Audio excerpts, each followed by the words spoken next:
Hi, I'm Michael Weatherly. Hi, I'm Cote Pablo, and you are here with TV Guide. We're talking about Tony and ZIVA and the end kiss of it all. Promise not to bug you too much.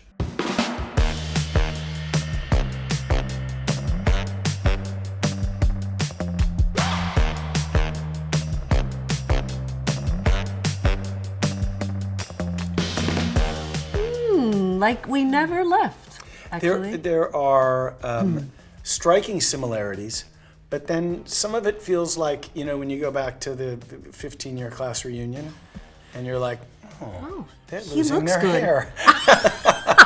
Obviously, my understanding of the situation, present reality, is that Anytime- he looks better. Anytime we're than in a ever scene right now. and she's staring at my hairline, I'm like, it's going a little, but it's fine. You know, this is what happens. You want a bit of my truth, not your truth. That's your truth. My truth is the following. I am so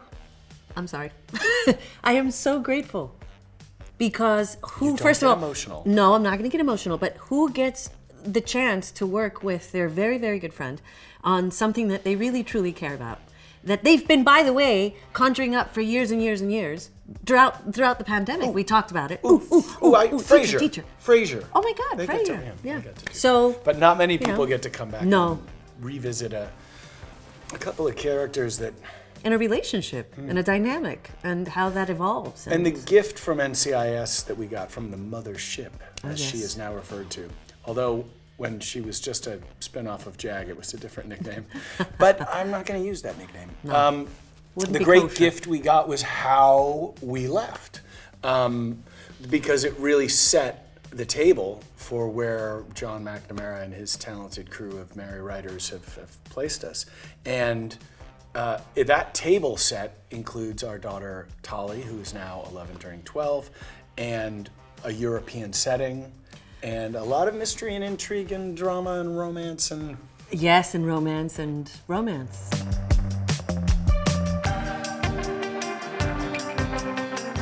Well, I think that was the challenge of season 1, which we're, about to finish shooting in just a couple of episodes. You could call that the crux. Yes, it's actually what we explore, what happened, and the challenges of that, and how they get together, and where the communication sort of broke down, and all that stuff. Five. Hamster have 5, hamster 5, hamster 10.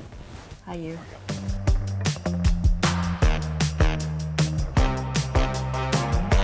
There's been hearing loss. I've shrunk. My earlobes have gotten bigger. Michael. I'm just saying. We had a pandemic. We have a grown, almost teenage daughter. I wear thicker underwear. That's true. What does that mean? I wonder why.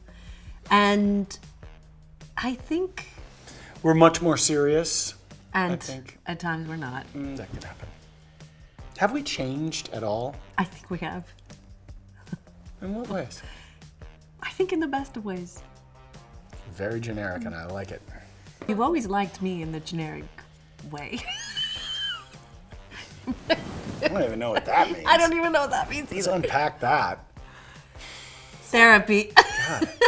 Therapy. Therapy. There is therapy. There's a lot of that in the show. You know what I've always said about, especially now, because now we've got a little bit of perspective, because we've been shooting out for a couple of episodes. These are people that are really good at what they do, right? That are trying to sort of explore the dynamics of their relationship. And they're really trying to be adults, but they're having a really tough time dealing with communication. And I think a lot of people will relate, because now Michael and I are older, and we've done our fair share of trying to communicate to each other and then in life. And so we have all of that information, and we bring it to the show, and there's a lot of heat, passionate arguments, passionate scenes, and yes, the opposite of love is not hate. It's indifference. He's always telling me this. Yeah, so we are never indifferent about acting choices, or what clothing we wear, which side of the couch we're sitting on, or how a scene it gets. But we also are very open and try to... Yeah, and I think that's what I meant by I'm so grateful, is the fact that you and I have worked together for such a long time. And the beginning of it was rocky, because two people are trying to get to know each other.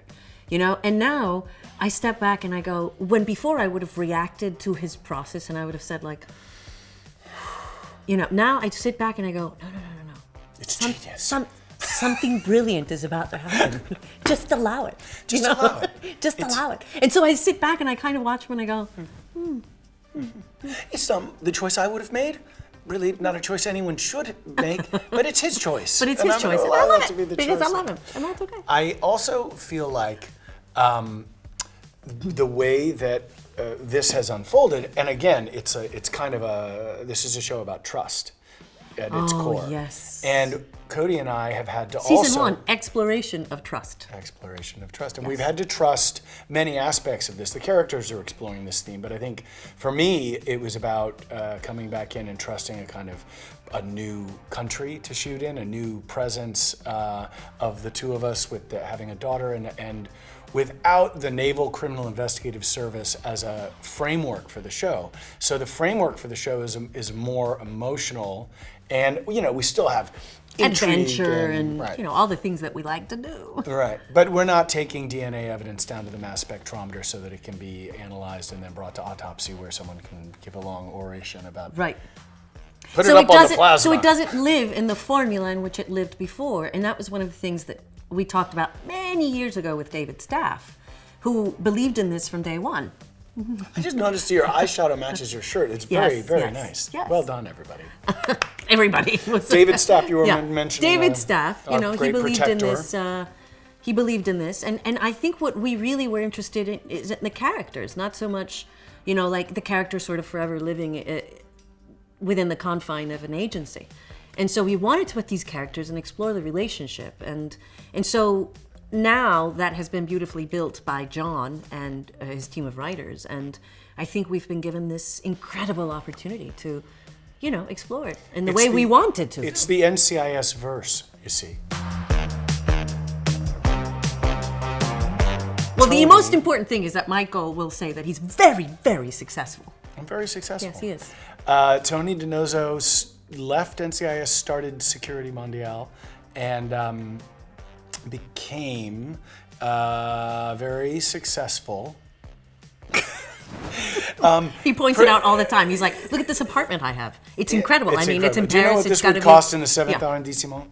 So He's like 10 million for sure. He's like at least making 2 million a year. Like, So we protect people, but we also protect, for instance, Interpol's finances. So that's a high degree of threat, and so kicks us off into a Security Mondiale. and I have a language school, and thriving as a mom, you know, getting to do the things that she hasn't been able to do in a long time. I think that part of her was challenged by, you know, circumstances, and so now they're trying to see how they raise this child together. And that's how they their second co-parent. job, right? Or maybe the most important job for both most of them important is job. parenting.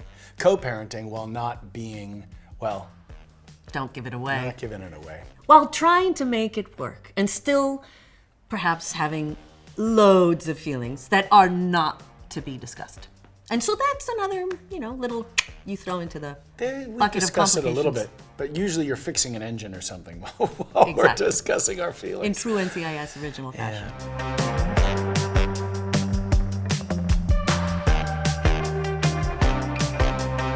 Yes. They are. 9.4. Well, 9.4, but more importantly, the security of the person that we love the most is compromised. And the moment that happens is the moment we both go, we need to do this. And we have to cooperate and we have to make it work, despite our differences and maybe despite the fact that we are feeling the feels for each other, and that is complicated. And so, you know, that's where the show kind of goes. So far, we are in Budapest, in France, in Italy, and in Germany. Correct? Switzerland at all? Did we go Switzerland? No, Switzerland, yeah. And you know, shooting in Europe for us has been, first of all, a dream, because I think Michael and I always talked about, let's get away and let's try to do something kind of exotic. Where do we go on that private jet? Hold on. Where do we go on that boat? Hold on. Are we on the train? Yeah, I mean, we're all over the place. It's like yes. James Bond, Hitchcock, NCIS. It's a fantastic romantic travelogue with, it's just lots of big kisses all over the place. Oh, God. At the beginning I thought, are we going to have fight sequences? Well, did we have a fight sequence? Now, for me, my first day walking into a room, I said, what kind of scene is this? And they said, well, you're just going to walk in and sit down. And I said, okay, so it's a stunt. And can I see second team? Because, I'm not getting any younger. I'm like, is there bending over in this? Do I have to push buttons? So Zoltan is incredible. And I have a young man who it takes a licking and keeps on ticking.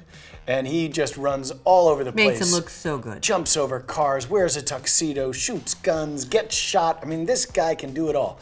And you get to work with him a lot because you're doing all your own stunts.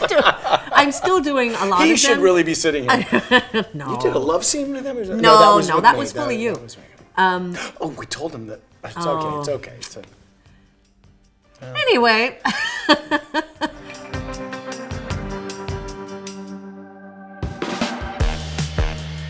You never know. You never know. That's what I'll say.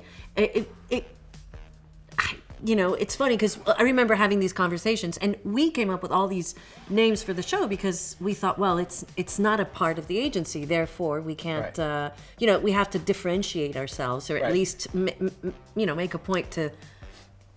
Remember, there were many different ideas. Or what? Maybe it was a sitcom. Maybe Tony and Ziva do a sitcom, and that one was called "On It, Boss." What?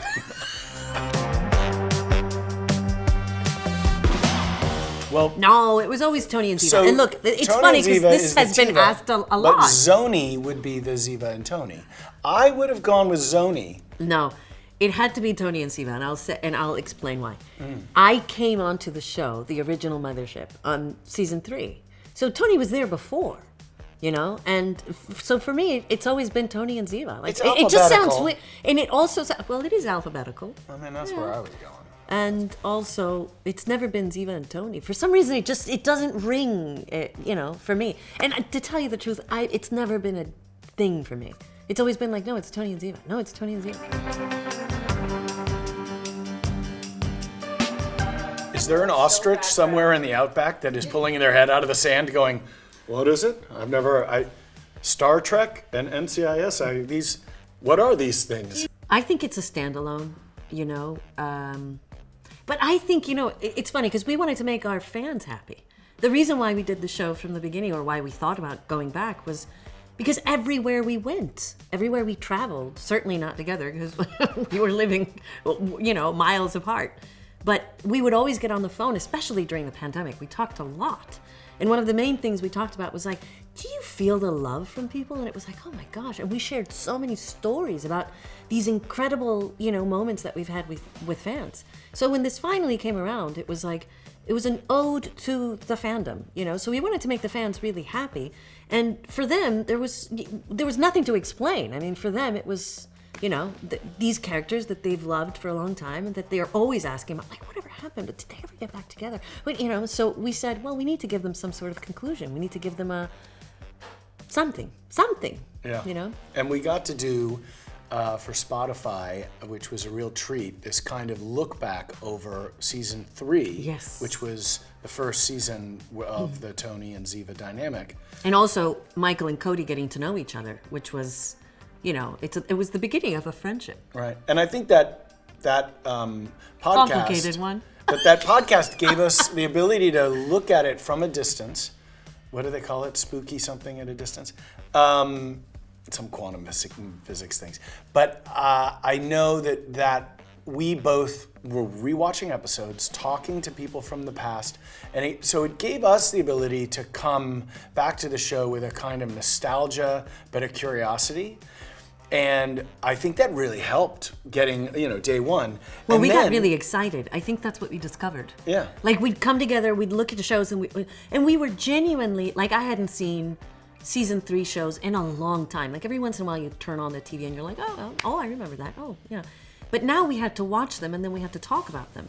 And it's funny how we both kind of geeked out. First of all, over certain scenes that really popped up. And then the appreciation for the people we were working with during that time. And the level of love and respect we had for all the people that we worked with. And that was like the main thing. Like, oh my God, she was so good. Oh my God, Polly was so good. Oh my God, what about Sean? Right. He knocked it out of the park in that scene. We were genuinely geeking out. You know? I think that is something back to your question about what, if you've never seen an episode of NCIS and you pop on Tony and ZIVA, what are you in for? Well, you don't have to know anything because you have James Darcy, and we have a guest cast, and Isla and Olivia, who play young our Tali daughter, and older Tali. We have a guest cast. I mean, it is an astonishing array of talent from across Europe and Great Britain, and we are so lucky because we know from our hundreds of episodes of NCIS, that's the foundation. It's like it's great if the two of us have all this zing and zang and yes, but you need to bring in all the fun stuff, and we have all these fun people coming in, and they're having so much fun, and that to us is the main thing. You know, Michael and I have always said the same thing. What infused the mothership to us every day, because we were doing this every day, was this energy that used to come in. All of these wonderful actors were ready to play, and laughter and stories. And so when people come in, we try to really create that kind of like, come in and play with us thing, And I think everyone has felt it, and I think it's been a remarkable journey thus far because it's been fun. Oh yeah. It's not just watchable, it's rewatchable.